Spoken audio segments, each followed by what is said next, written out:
শুরু করছি সেই করুণাময় রব্বুল আলামিনের নামে, যিনি অতীব দয়ালু ও মেহেরবান। তারপরে নবী পাক মুহাম্মদুর রাসূলুল্লাহ সাল্লাল্লাহু আলাইহি ওয়াসাল্লামের সানে লাখো দরুদ বর্ষিত হোক। আমরা সকলে বলি সুম্মা আমিন সাল্লাল্লাহু আলাইহি ওয়াসাল্লাম। চলো কিতাব শুরু করা যাক। আউযু বিল্লাহি মিনাশ শাইতানির রাজিম।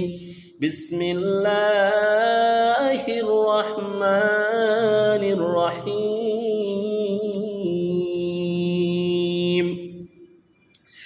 এর আগের পর্বে আমরা শিখেছিলাম তাকতি নাম্বার 4-এ হুরুফে মাদ্দা। এই হুরুফে মাদ্দা কাকে বলে, হুরুফে মাদ্দার কাজ কি, হুরুফে মাদ্দা কয় প্রকার। এই হুরুফে মাদ্দার সম্পর্কে বিস্তারিত জানতে হলে আগের ভিডিওে হুরুফে মাদ্দার প্রথম পার্ট ভিডিওটি দেখুন। আজকের পর্বে আমরা শিখব ইয়া মাদ্দা। এই ইয়া মাদ্দা শেখার আগে আমাদেরকে একটি জিনিস খুব ভালো করে শিখতে হবে। এই যে ইয়ার ওপর আমরা একটি কমা চিহ্ন মতন জিনিস দেখতে পাচ্ছি, এইটি হলো খুব ইম্পর্টেন্ট ও গুরুত্বপূর্ণ। এই যে আমরা ইয়ার ওপর একটি কমা চিহ্ন দেখতে পাচ্ছি, এই কমা চিহ্নটির একটি নাম আছে ও একটি কাজ আছে। এই কমা চিহ্নটির নাম হলো যজম বা সাকিন। এই কমা চিহ্নটির নাম হলো যজম বা সাকিন। এর কাজ হলো একটি অক্ষরকে আরেকটি অক্ষরের সাথে মিলিয়ে পড়া বা যুক্ত করা। এর কাজ হলো একটি অক্ষরকে আরেকটি অক্ষরের সাথে যুক্ত করা বা মিলিয়ে পড়া। তাহলে আমরা কি শিখলাম এখান থেকে?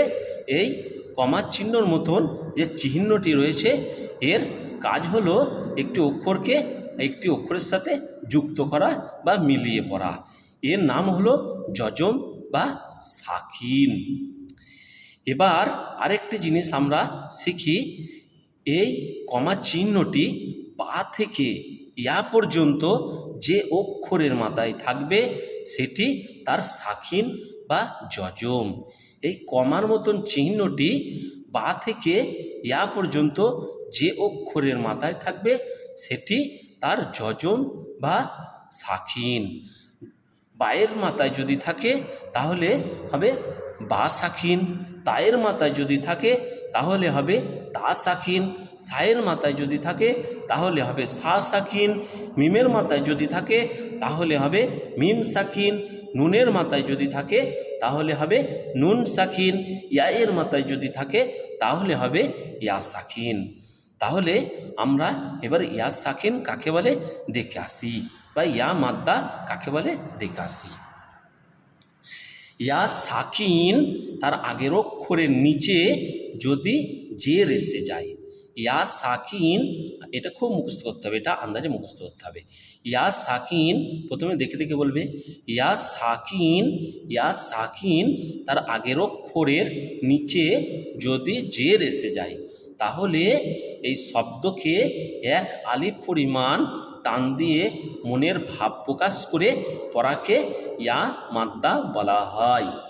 আবার বলি, ইয়া সাকিন তার আগের অক্ষরের নিচে যদি জের এসে যায় তাহলে শব্দকে এক আলিফ পরিমাণ টান দিয়ে মনের ভাব প্রকাশ করে পড়াকে ইয়া মাদ্দা বলা হয়। যেমন আলিফ ইয়াজের ই, এই ই একটা শব্দ তৈরি হলো, এই শব্দকে টেনে পড়া। বা ইয়াজের বি,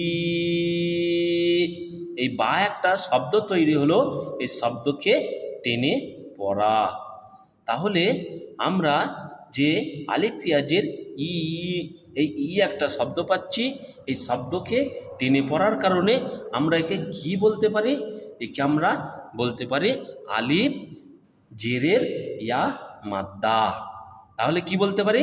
আলিফ জেরের ইয়া মাদ্দা, বা সংক্ষেপে আমরা বলতে পারি ইয়া মাদ্দা। বা ইয়াজের বি, এই বি একটা শব্দ তৈরি হলো।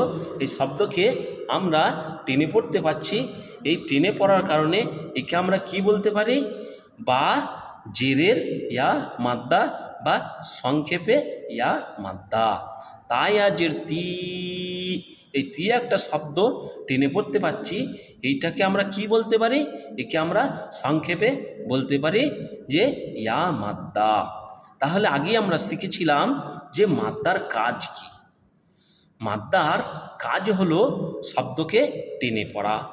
তাহলে আমরা এইটা কাজটাকে প্রয়োগ করে দেখি। তাহলে আমরা কি হলো, এটা মাদ্দা হলো, এটা মাদ্দা হলো, এটা মাদ্দা হলো।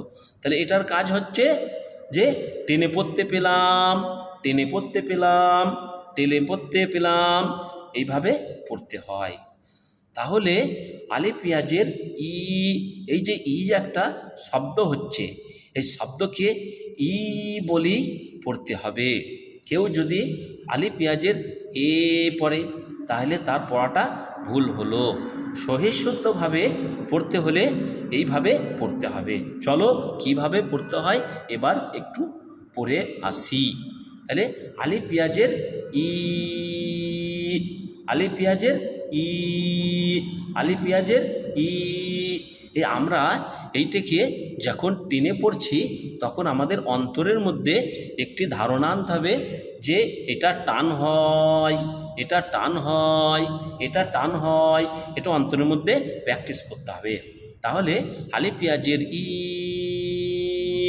বায়াজের বি, এবং মনে ভাব প্রকাশ করতে হবে। তাইয়াজের তি, সায়াজের সি, জিমিয়াজের জি, জিমিয়াজের জি, জিমিয়াজের জি, জিমিয়াজের জি, হায়াজের হি, হায়াজের হি, হায়াজের হি, খয়াজের খি, খয়াজের খি। এইখানে খয়াজের খি পড়ার জায়গায় খেয়ে পড়লে পড়া ভুল হবে। দালিয়াজের দি, দালিয়াজের দি, দালিয়াজের দি, জালিয়াজের জি, জালিয়াজের জি, জালিয়াজের জি, জালিয়াজের জি, রয়াজের রি। এখানে কেউ যদি রি না পড়ে রে পড়ে তাহলে তার পড়াটি ভুল হলো। তাহলে রয়াজের রি পড়তে হবে। জায়াজের জি, জায়াজের জি, জায়াজের জি, জায়াজের জি, সিনিয়াজের সি, সিনিয়াজের সি, সিনিয়াজের সি, শিনিয়াজের শি, শিনিয়াজের শি, শিনিয়াজের শি, সাদিয়াজের সি, সাদিয়াজের সি, সাদিয়াজের সি, সাদিয়াজের সি, জাদিয়াজের জি, জাদিয়াজের জি, জাদিয়াজের জি, তয়াজের তি, তয়াজের তি, তয়াজের তি, তয়াজের তি, জয়াজের জি, জয়াজের জি, জয়াজের জি, আইনিয়াজের ই, আইনিয়াজের ই, আইনিয়াজের ই, আইনিয়াজের ই, গয়নিয়াজের গি, গয়নিয়াজের গি, গয়নিয়াজের গি, হায়াজের ফি, হায়াজের ফি, কফিয়াজের কি, কফিয়াজের কি, কফিয়াজের কি, কফিয়াজের কি, কাপিয়াজের কি, কাপিয়াজের কি, কাপিয়াজের কি, কাপিয়াজের কি, লামিয়াজের লি, লামিয়াজের লি, লামিয়াজের লি, মিমিয়াজের মি, মিমিয়াজের মি, মিমিয়াজের মি, নুনিয়াজের নি, নুনিয়াজের নি, নুনিয়াজের নি, ওয়াইয়াজের বি হবে। তাহলে আমরা এইখানটা কি করি, এইটা আমরা পরিবর্তন হলো। তাহলে এইটা আমরা একটু খেয়াল করি। ওয়াইয়াজের কি হলো, ওয়াইয়াজের বি হলো। শুধু এইটা পরিবর্তন হয়ে ওয়াইয়াজের বি হলো। তাহলে হায়াজের হি, হায়াজের হি, হায়াজের হি, হামজাইয়াজের ই, হামজাইয়াজের ই, হামজা ইয়াজের ই, হামজা ইয়াজের ই। এইখানটা আমরা একটু লক্ষ্য করি। আমরা এর আগে শিখেছিলাম যে যে কোনো অক্ষরের মাথায় হামজা থাকলে তখন সে হামজা উচ্চারণই হয়। এই কনসেপ্টটা একটু ক্লিয়ার করে দেওয়ার জন্যে আমরা একবার দেখে আসি, মুরাক্কাবাতে দেখে আসি। এখানে আমরা সংযোগ অক্ষরের সময় ইয়ায়ের ওপর যদি হামজা থাকে, ওয়াইয়ের ওপর যদি হামজা থাকে, আলিফের ওপর যদি হামজা থাকে, তখন সেটা হামজা উচ্চারণই হয়। সেই জন্যে আমরা এখানে ইয়ায়ের ওপর হামজা পেলাম, তাই ইয়াজের হামজা ইয়াজের ই, ইয়াজের ই, হামজা ইয়াজের কি পেলাম ই, আর ইয়াজের ই। তাহলে এইগুলি যখন আমরা পড়ব তখন অন্তরের মধ্যে আমাদের থাকবে টান হবে, টান হবে, টান হবে, এরকম করে বারবার বারবার পড়তে হবে। তাহলে চলো আর একবার আমরা জেনে নিই। ইয়া মাদ্দা শিখার আগে সর্বপ্রথম আমাদেরকে এই যে ইয়া এর ওপর একটি কমা চিহ্ন দেখতে পাচ্ছি, এই কমা চিহ্নটির একটি নাম আছে। এই কমা চিহ্নটির নাম হলো সাকিন বা যজম। এই সাকিন বা যজম, এই কমা চিহ্নটি সবথেকে গুরুত্বপূর্ণ বিষয় আজকের। এইটাকে খুব গুরুত্ব দিয়ে শিখতে হবে। তাহলে এটার কাজ হলো, যজম বা সাকিনের কাজ হলো একটি অক্ষরকে আরেকটি অক্ষরের সাথে মিলিয়ে পড়া বা যুক্ত করা। তাহলে ইয়া মাদ্দা শিখতে গেলে আমরা প্রথম সাকিন সম্পর্কে জেনে গেলাম, এই চিহ্ন সম্পর্কে। তাহলে ইয়া সাকিন, তার আগের অক্ষরের নিচে যদি জের এসে যায় তাহলে এক আলিফ পরিমাণ শব্দকে ভাব প্রকাশ করে পড়তে হবে। শব্দকে এক আলিফ পরিমাণ ভাব প্রকাশ করে পড়তে হবে। যদি এক আলিফ ও ভাব প্রকাশ সম্পর্কে ভালো করে জানতে চাও তাহলে তাকতি নাম্বার 4-এ হুরুফে মাদ্দার প্রথম পার্ট ভিডিওটি দেখো। তাহলে আমরা এখানে কি পেলাম, আলিফ ইয়াজের ই। এই ই একটা শব্দ তৈরি হলো। এই শব্দকে আমরা টেনে পড়তে পারার কারণে একে আমরা কি বলছি, যে আলিফ জেরের ইয়া মাদ্দা, সংক্ষেপে ইয়া মাদ্দা। তাহলে এইটাকে আমরা আর একবার দেখে আসি। তাহলে এই দেখে আসার আগে আলিফ ইয়াজের এ, বা ইয়াজের বে, তা ইয়াজের তে, এরকম যদি পড়ি তাহলে পড়াটি ভুল হলো। শুদ্ধভাবে পড়তে হলে, সুন্দরভাবে পড়তে হলে এইভাবে পড়তে হবে।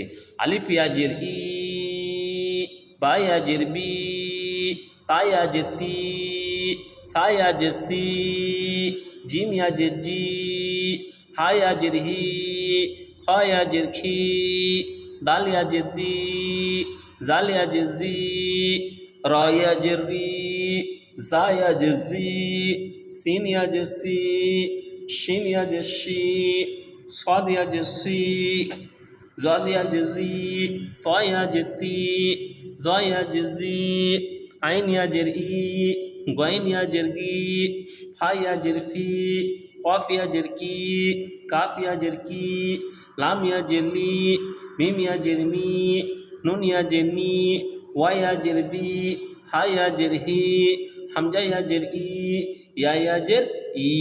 এখানে শুধু পরিবর্তন হলো, ওয়া ইয়াজের ভি হলো। কোনো ক্ষেত্রে বি হবে, কোনো ক্ষেত্রে ও ই হবে, বেশিরভাগ ক্ষেত্রে বি হবে।